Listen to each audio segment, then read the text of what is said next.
En 1218 los mongoles gobernaron los territorios conquistados en China con mano de hierro. Los chinos habían pagado un alto precio por subestimar a esos bárbaros de las estepas y ahora se veían obligados a colaborar y servir a sus nuevos soberanos. Los mongoles no le daban mucho valor a las monedas o los metales preciosos y pronto se dieron cuenta de que sería un desperdicio acumular tales cosas. Con la ayuda de expertos chinos, los mongoles aprendieron que el comercio era la mejor manera de hacer prosperar un reino. Así Genghis Khan decidió hacer uso de la gran cantidad de monedas saqueadas y comenzó a enviar emisarios a reinos distantes como Corea, India y Persia. La intención era establecer rutas comerciales con otros reinos y mientras se mantenían los ataques contra la dinastía Song. Pero un grave incidente diplomático cambió el curso de la historia para siempre. Persia fue dirigida por un imperio musulmán llamado Khorasmia. Los emisarios mongoles que fueron enviados a buscar acuerdos comerciales con los Khorasmia fueron acusados de ser espías y ejecutados. Tal ofensa no podía quedar sin respuesta, y los mongoles se dispusieron a enfrentar los terribles ejércitos musulmanes. Al mando de 200 guerreros, Genghis Khan avanzó contra las grandes ciudades de Persia. Los Khorasmia poseían grandes ejércitos con valientes y bien entrenados caballeros. Pero ni siquiera eso fue suficiente para derrotar a los mongoles, que luchaban como lobos furiosos. Las ciudades de Samarcanda y Bukhara fueron sitiadas y totalmente devastadas por los mongoles. La destrucción fue tal que ni siquiera los animales se salvaron. Millones de vidas humanas llegaron a su fin durante las invasiones mongolas en Persia. En 1220, el imperio Khorasmia estaba totalmente extinguido y el mundo sabía que nunca más debía subestimar a los mongoles. Los mongoles ya habían aprendido acerca de los beneficios de añadir diferentes tipos de soldados a sus filas, y debido a esto, muchos guerreros musulmanes se les permitió unirse al ejército mongol. Dentro del gigantesco ejército mongol se podían encontrar personas de diferentes etnias y culturas. Los mongoles, chinos y árabes vivían codo a codo en los campos y esto trajo muchos beneficios para el desarrollo de nuevos lazos entre estos pueblos. Los mongoles eran increíblemente tolerantes con las creencias religiosas y espirituales de otros pueblos, permitiendo cultos y rituales de todo tipo en sus campos y ciudades.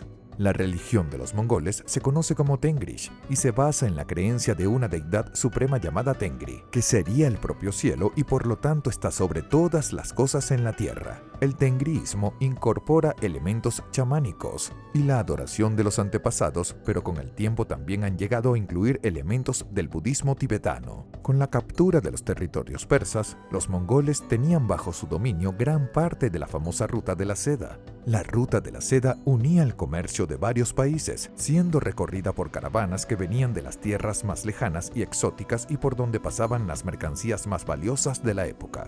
Los mongoles no perdonaban a los ladrones, cazando sin descanso a aquellos que se atrevían a cometer crímenes en sus territorios. Debido a ello, la Ruta de la Seda se hizo segura para los viajeros y comerciantes, lo que popularizó el término paz mongola. Tener el control de tal fuente de riqueza sería indispensable para el emergente imperio mongol, y con este pretexto los mongoles partieron hacia Europa, donde comenzaron a conquistar tierras en Rusia y Ucrania. Nada parecía poder detener el avance de los ejércitos mongoles, que eran comandados por generales con autoridad para decidir cuándo atacar o retirarse de las batallas. Los mongoles dividieron sus fuerzas y atacaron múltiples objetivos al mismo tiempo, eliminando así cualquier bandera enemiga que enviara refuerzos entre sí. Pero en 1227, el gran líder Genghis Khan falleció abruptamente. Su muerte trajo una ola de incertidumbre entre los mongoles, ya que muchos líderes y generales se creyeron dignos de asumir el título de Khan de los Khans. El sucesor de Genghis Khan fue su tercer hijo, Ojedei, quien se encargó de continuar la expansión del imperio mongol. Los otros hijos y nietos de Genghis Khan recibieron el mando de los territorios que se conocerían como kanatos. Como era de esperarse de un hijo de Genghis Khan, Ojedei demostró ser un líder fuerte y bajo su mando los mongoles completaron la conquista del norte de China y dominaron completamente Corea. Ojedei logró entrar en el territorio de la poderosa dinastía Song, que inició una guerra que duraría 40 años por el control del sur de China. Siguiendo el modelo de dividir y conquistar, los mongoles continuaron avanzando hacia Europa. Los mongoles tenían el liderazgo de uno de los más grandes generales y estrategas militares de la historia. Su nombre era Subedey, que había servido a Genghis Khan y ahora servía a Ögedei Khan. Era un hombre de origen sencillo, pero gracias a sus méritos en el campo de batalla, logró acceder al rango de general de la nación mongola, y se dice que incluso es amigo personal de Genghis Khan. Subedey estuvo a la altura de su fama y junto con otros generales del ejército mongol, lideró una invasión contra Rusia, que en sí misma sería un acto de coraje dada la inmensidad del territorio ruso y la historia de tener guerreros brutales. Pero Subedey no era un general ordinario, así que sus tácticas tampoco lo serían. Subedey invadió Rusia en pleno invierno, avanzando con sus tropas en temperaturas bajo cero. Este logro solo fue posible gracias a la increíble resistencia de los guerreros mongoles. Los rusos lucharon con valentía, pero no pudieron detener la máquina de guerra mongola, y en 2040 la gran ciudad de Kiev fue tomada y saqueada. Polonia, Hungría y Rumania fueron los siguientes reinos en caer, y ni siquiera los caballeros europeos, veteranos de las cruzadas, pudieron hacer frente a los arqueros mongoles. Los demás países de Europa ya se preparaban para la inevitable invasión y trataban desesperadamente de enviar emisarios para negociar con los líderes mongoles. Pero el nuevo imperio mongol sufría un golpe inesperado. En 2041, Ögedei Khan falleció debido a problemas con el alcoholismo, y como dictaban las costumbres mongolas, todos los líderes de la nación debían reunirse para elegir un nuevo soberano. Esto evitó que el resto de Europa fuera anexionada por el imperio mongol. La elección se presidiría en la capital del imperio mongol, la ciudad de Karakorum, que se había construido en Mongolia. La muerte de Ögedei sacó a la luz la ambición de muchos nobles de la sociedad mongola. En los años siguientes hubo una intensa sucesión de líderes que disputaron el derecho del título del Gran Khan, lo que incluso generó conflictos armados entre los mongoles. El gran imperio mongol ya estaba mostrando sus primeros signos de inestabilidad. Pasaron los años y los desacuerdos entre los nobles mongoles continuaron debilitando el imperio hasta que uno de los nietos de Genghis Khan, el famoso Kublai, derrotó a las tropas de su hermano menor y reclamó para ser el título del líder supremo de la nación mongola. El imperio se dividió en 4 grandes canales. En 1271, la dinastía Yuan fue fundada por Kublai Khan y comandaba los territorios de China y Corea. Chagatai, el segundo hijo de Genghis Khan, fundó su propio imperio en el norte de Afganistán, que se llamó Chagatai Kanato. La Horda Dorada de Kanato controlaba gran parte de Rusia y Hungría y fue fundada por Batu Khan. El Ilkhanato estaba centrado en Persia y estaba comandado por Haluga Khan. Kublai Khan completó la conquista de los últimos territorios chinos que se resistieron a la dominación mongola y se convirtió en el primer emperador extranjero que gobernó toda China.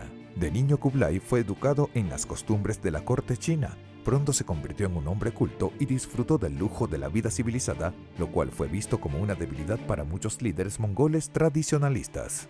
El gobierno de Kublai Khan estuvo marcado por disturbios e intrigas políticas. Su administración de los territorios no estaba dando buenos resultados y con frecuencia estallaban levantamientos en varios puntos del imperio. En un intento por afirmar su posición como líder de una nación guerrera, Kublai desea conquistar nuevos territorios y ha dirigido su atención a Japón. En comparación con el imperio mongol, Japón era un país pequeño y pobre, y sería un blanco fácil de conquistar. Utilizando barcos chinos, los mongoles reunieron una gran flota y se dirigieron a la costa japonesa, pero no esperaban un cambio repentino en el clima. Un fuerte tifón azotó el mar japonés y la escuadra mongola se hizo pedazos, con los barcos girando y chocando entre sí, causando la muerte de miles de guerreros en las aguas turbulentas. Los japoneses bautizaron a esos fuertes vientos de kamikaze el viento divino, ya que solo esto podía significar una intervención divina para proteger a Japón de ser esclavizado por los mongoles. En 1281, los mongoles cruzaron el mar de nuevo para atacar a Japón, pero esta vez la marina japonesa estaba preparada y logró bloquear su avance. Los pocos barcos mongoles que llegaron a las playas japonesas no tenían suficientes guerreros para derrotar a los samuráis, quienes, inspirados por la necesidad de defender su tierra, lucharon con una determinación brutal. El reinado de Kublai sufrió un gran impacto después de los desastrosos ataques contra Japón, y lamentablemente el imperio mongol comenzó a desmoronarse. La falta de un liderazgo organizado abrió el espacio para las revueltas y el surgimiento de nuevos reinos, que comenzaron a expulsar a los mongoles de sus antiguas tierras. El imperio mongol duró oficialmente hasta el año 1368, cuando finalmente se disolvió. La mayoría de los mongoles regresaron a su tierra natal y volvieron a vivir como nómadas. Aún hoy, hay muchas personas que llevan una vida sencilla en las estepas de Mongolia, pero en sus historias siempre mantendrán vivo el orgullo de sus antepasados y conservarán el legado de haber cubierto un día el sol con sus flechas y haber hecho temblar la tierra bajo los cascos de sus caballos.